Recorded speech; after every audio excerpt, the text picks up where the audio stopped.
welcome to Ask the Manager. It's been a while, but we're going to get back on track. I want to start with Dan Rowley. Got a job offer in Stowe. He left us. He did, yeah. So he's left before and come back. So Yeah. we don't know that Maybe he's gone forever. Yeah. He took the Director of Public Works position there for the town of Stowe. So, we're proud of him for being able to move up in his career that way, and certainly wish him the best of luck. And we've turned the corner quickly and are working on interview process to get that position refilled. Are there inside candidates? There is an inside candidate, and we've had plenty of outside interest as well. So it's a competitive process, which is good. Yeah. Good. And now this 40B unit on Main Street, it's at 104 Main Street. That's down by 290. Yeah, it's the triangle property that is, just north of 290, and it's bound by Main Street and North Quincy. Oh. So it's further down. Yeah. Okay. Yeah. So it's truly that triangle there that's there pretty much at the intersection with Cypress / the road up to the high school. And what's happening with that process? So it is in the preliminary review stage. A 40B project first starts by submitting an application to determine if it's eligible for funding at the state level, and that goes for mass housing. So it's in that initial phase, and that's about a 90-day phase. Is that a safe area for a housing project to It's a go very in? challenging I shouldn't area. call it a project, but a housing development. Yeah, it's a very challenging area for a number of reasons. Specifically on the public safety side, it's going to be very challenging to access the property. If the next time you drive by there, folks will notice how much of a grade change there is from Main Street down to that property. And further, when 290 was put in, there was deed restrictions placed upon all those properties. So you can't actually access Main Street with a curb cut. So it means that all public safety entering the site, including fire, would have to come around and go onto North Quinsigamond or come up North Quinsigamond. So, the center of the town's not too far away. So that would be serviced by fire headquarters. And we just want to make sure that we have the best access to the property if it's going to be constructed. I always hoped that a restaurant or a Dunkin' Donuts, Cumberland Farms, something went in there because it would be helpful for the travelers, but also for just the amount of traffic in that area. There's nothing there, so oh well. The legal challenges to the Beale project have come to an end. They have come to an end. And what has happened there? The court has ruled in favor of the town and the developer. It has upheld the decision of the planning board. Really, and there's three key findings that I take away from it. One, the abutters don't have standing, meaning that they are not individually harmed by the development of the project. So when you pursue the appeal of a permit like this, you have to say, this project unduly harms me as an abutter versus its impact on, the neighborhood at large. The second part was in the judge's review of our zoning bylaw, they ruled that it was clear. It wasn't overly unambiguous and could be applied, and that, the project that did apply fell well within the boundaries that were set forth in the bylaw. And then finally, when the planning board wrote their decision, that they stayed within the boundaries of the zoning bylaw and they didn't exceed anything, nor did they miss anything in their application of the bylaw. So they didn't grant something that they weren't allowed to grant. Everything was really within the four corners of the bylaw. And so that project is moving forward? They haven't run away, the people that... No, right. Yeah, the developer is still there. And, we had a preliminary conversation with them the day that the ruling came out, and, looked forward to next steps with them, which would be starting the clock again on the land disposition agreement. And I think the silver lining in the whole timing of this, at least now, once we finally got the court decision, that it's January, so that there's plenty of time to get through the administrative and behind the scenes work that needs to be done to close on the property, and hopefully that the contractor would be able to get a contractor, the developer would be able to get a contractor in place for the summer. So even though this has gone through and they can't bring it back to court based on the ruling. Is there anything that the town or the builder could have learned, the developer could have learned about this project from the neighbors, that they could have made some other improvements to help them be more comfortable with it? Well, I mean, so there is technically a 30-day appeal period, so we're within that window. But I really think that the way we've crafted the zoning bylaw and the way that the developer approached the zoning bylaw did as much as we possibly could to protect and preserve the rights of the neighbors.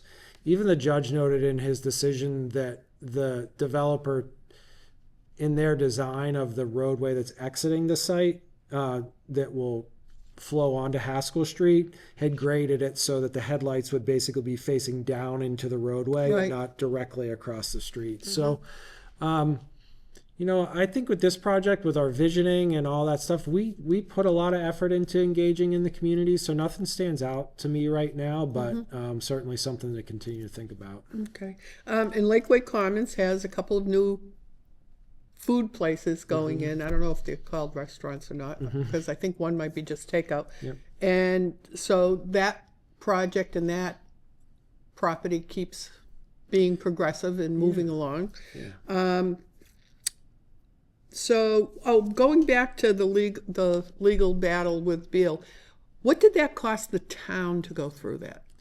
It was just over $100,000 on the So town's legal defense. that cost the town $100,000. It did. Wow. Okay. Now, Selco got a Public Power Customer Satisfaction Award for providing excellent electric service to the town. Yeah. I wasn't surprised about that, because I do believe that we're very privileged to have Selco as our power company. Yeah. And then they received a Smart Energy Provider designation from the American Public Power Association for commitment to proficiency in energy. That's nice. Yeah. But I think the exciting one is the service to the town. Yeah. And how we benefit from that. What do you think? I mean, Selco's doing a really good job in balancing their migration to a clean energy source, managing their costs, but still doing what Selco does, which is providing that exceptional customer service and making sure that our uptime is above 99% or above 98%. So I think that's the part to be most proud of, is that they're being progressive in what they're doing on the clean energy side, but they're not sacrificing. So I definitely agree with what you're saying. And the clean energy designation is good for 3 years. Yes. So they can't rest on their laurels. They have to keep moving. Our tax rate dropped to $12.04. So that's down 35 cents. It's the lowest rate since 2013. But the value of the houses went up, so we don't feel it as the tax rate went down. We're just lucky it went down, or it would be more. Right. Yeah, I think what residents will feel this year, though, is that the total value of the tax bill increase is much lower than it has been in the last few years. We're in a situation where we haven't borrowed any new funds since the last tax rate was set. Because all of our projects, our major capital improvement projects, are behind us. And that means, for this fiscal cycle, there's less debt on the books, and therefore, that also has helped pushing the property tax rate down. And tax bills will be an increase of about 3%. And over the last 5 years, they had been not less than 5% in any given year. So it will be a difference when people see their bills. So does this help our bond rating at all too? Shedding the debt always does, and retiring the debt is certainly helpful. And the overall value in the community continues to show a good capacity to pay, which is helpful for the bond rating as well. And now jumping around, and we're going to jump around because we've got to cover an awful lot, because we're a little behind in putting our shows forward, but we don't want you to not have the information. The Raystone Post, as we know it, is now going to be the home of the Parks and Recreation. Although that's the case, the Raystone Legion and the Coranta Post Legion and Boy Scouts still have access to that. How will that work out? Well, so they will be afforded the same use of the space. It'll just be upgraded. So where the office space is going to go will not impact, what they've done. And So there's like a meeting room yeah, or there's a a bigger gathering meeting room? room. Yes, And so it's still multi-purpose for the town. it is. Yeah. And it makes more room in town hall for other offices. Yeah, with the funds that we had in place through the ARPA allocation, we weren't able to do the expanded scope for the whole building, which included, we wanted to provide a little bit more storage space on, we've talked a lot through the finance committee about poor storage conditions for recreation equipment. So we may be asking at town meeting for a little bit more funding, another $200,000 to kind of really finalize that project. But this project has been taken on, with 75 or all the funding so far through ARPA, and we won't have to borrow for it. So it'll just be a capital expenditure. So I tend to drive that way an awful lot, and I noticed there's a parking lot that's right closest to Ray Stonepost where there's a business that parks their vehicles there. They think it's a business parking lot. Is that an arrangement with the town? It is not, and that will have to get cleaned up as we They set are up offices. they are there every day when they store their trucks there. Their trucks are stored there, and in the daytime the employees park their cars there and they take the trucks. It's like so should everybody use Dean Park as so it's wrong. Right. Anyhow, gas station on Route 20 proposed to go at the corner of Lake Street and Route 20 across from Market Basket. It seems to me, in my unskilled eye, that that's going to cause a lot of congestion and a lot of chaos unnecessarily for the cars that are trying to now sit in line and get out of Lake Street onto Route 20. And I found it interesting that Market Basket had a very strong opinion that this was a bad idea to have that curb cut. And the state said it was okay, but Market Basket spent a lot of money to improve that intersection. So in comes this gas station where they don't have to put out money to improve the intersection. Market Basket did that, and now the state's going to let this gas station disrupt the hard work that was put in there? Yeah. Well, so Market that for a Basket, twist? Well, so Market Basket definitely contributed significant amount of funding. We also got a state grant to do some of that funding. Right. But I agree with you. The challenges with Lake Street, especially the queuing on Lake Street to get onto Route 20, is going to be complicated by this. And Market Basket is actually trying to appeal that decision and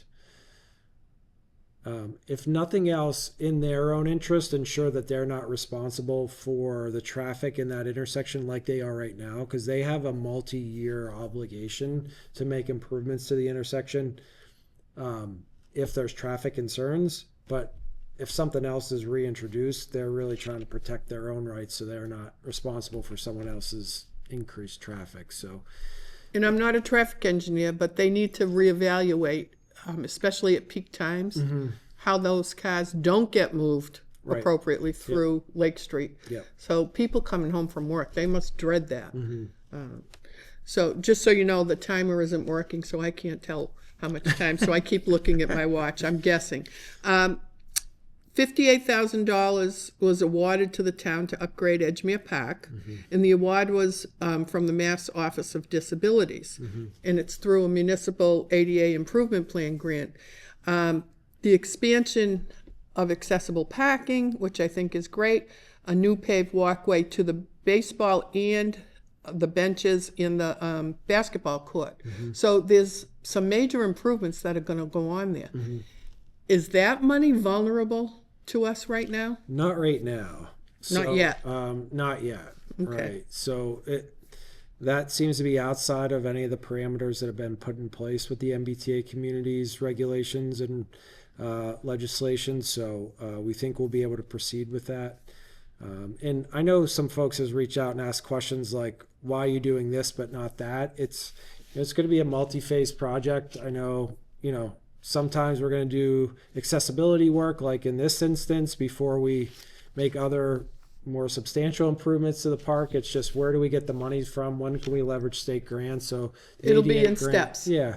In Yep. steps. Yep. So the good news is the ADA portion will be addressed. Correct. And then there'll be more to improve that park, which is long needed. Yes.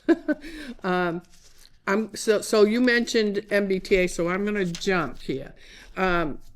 So the town meeting voted for the MBTA plan for Shrewsbury to go through, which included a rezoning, which this is a state law, so we're required to do it. I just want to make sure I have this straight. It's a state law. It's already been proven through the Supreme Court that it's a legitimate law. And the town, in its wisdom, identified the project on Green Street, the project on South Street. So these projects are already, one's in process and the other one is approved and getting ready to roll. Those are approved. Those are 40B projects that we didn't want, but we couldn't, by state law, we couldn't stop it. So those projects are going in. And the existing Shrewsbury Commons. So those three properties would be the majority of this zone to meet the state law requirement. So they're already in place. We can't stop them. They're already 40Bs.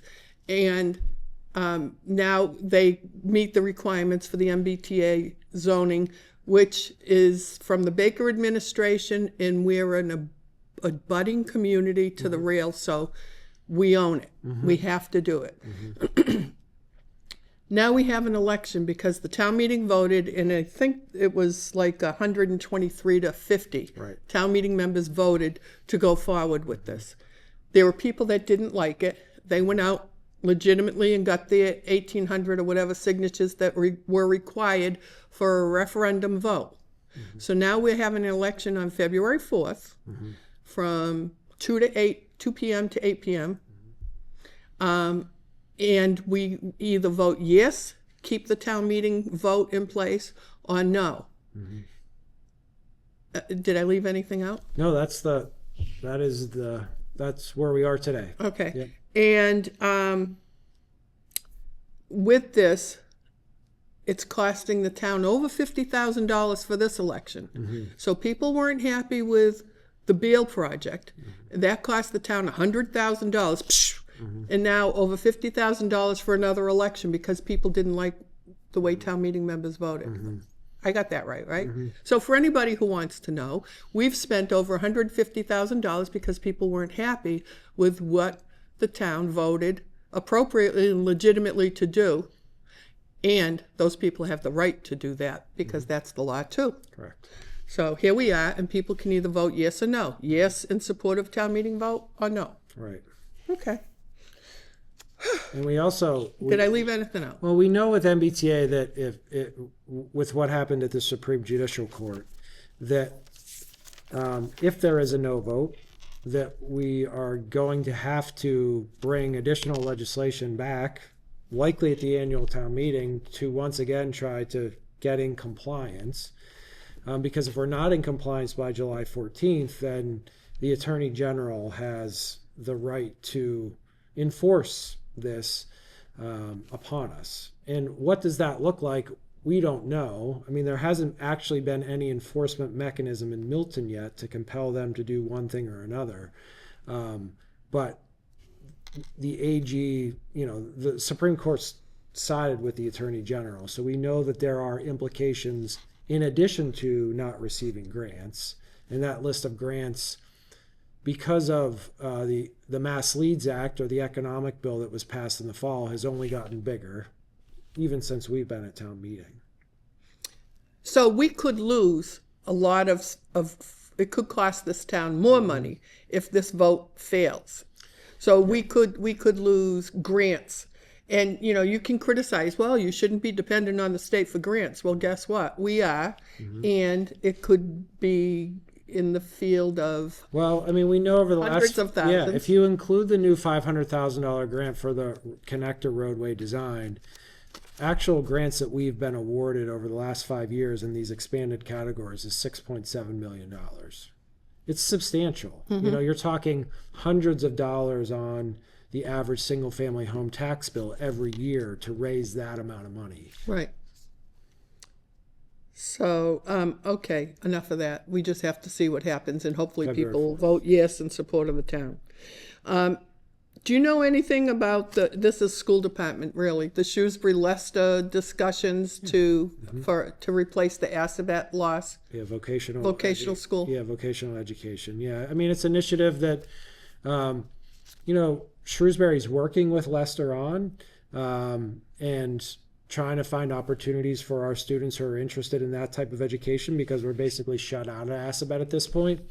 I think there was foresight in partnering with Leicester, because if Leicester opened the school up as a new vocational option, Shrewsbury students would have the opportunity to go there regardless. So being a little bit closer gives us a little bit of a better position in the long run. So another way to put it, there's no way that we could have prevented any Shrewsbury students from going there, whether we partnered with them or not. But partnering with them may provide better opportunities for Shrewsbury students who are interested in the areas that Leicester is offering.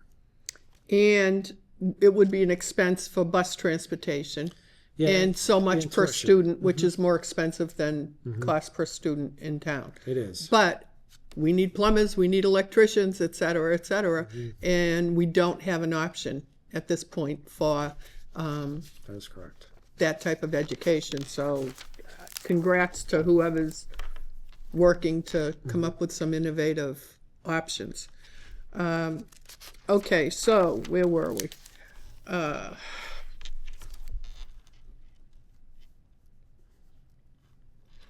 Okay, so